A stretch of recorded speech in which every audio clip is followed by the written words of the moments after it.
Harry n'a de cesse de faire parler de lui, même si la sortie de ses mémoires est loin derrière lui, et que leur vente se serait effondrée. Pourtant, les dernières actualités à son propos concernent bel et bien un livre, elle aussi. Celui de Robert Jobson, sobrement intitulé Notre roi, Charles III. Les tensions présentes entre Harry et Meghan, qu'un présentateur accuse d'être assoiffé d'argent, et la famille royale ont longuement été commentées par la presse, les Britanniques, mais aussi par des proches de la couronne, même si le prince pourrait être finalement pardonné.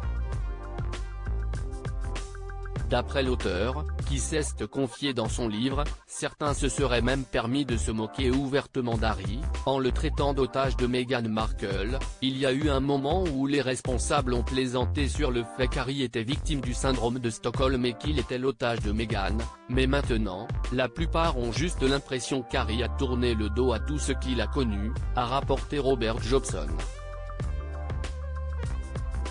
Harry, même la reine Elisabeth II s'était lassée de son comportement. Toujours d'après l'auteur, Harry n'avait plus trop de personnes de son côté, dans la famille royale, avant son départ pour les États-Unis.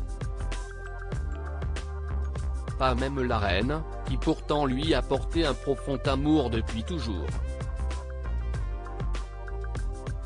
Cette dernière avait malheureusement aussi fini par se lasser du comportement d'Harry et de sa femme, Meghan. Un extrait du livre a été publié dans le Daily Mail, laissant de premières révélations être faites au lecteur. En vérité, au moment où sa grand-mère est décédée, Harry n'avait plus que très peu de partisans dans la famille. Même la reine, qui avait toujours eu une grande affection pour lui, a fini par se lasser de ses éclats. D'abord, elle s'était lassée des échanges volatiles entre Harry et son frère, qui avaient parfois lieu en sa présence. Ensuite, Harry et Meghan avaient commencé à critiquer publiquement à la fois la monarchie et les membres de la famille royale.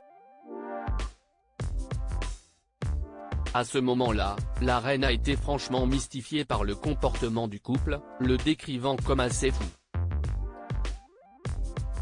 Elle en est venue à croire, cependant, que son petit-fils était tellement consommé par son amour pour sa femme que cela obscurcissait son jugement, dévoile le livre.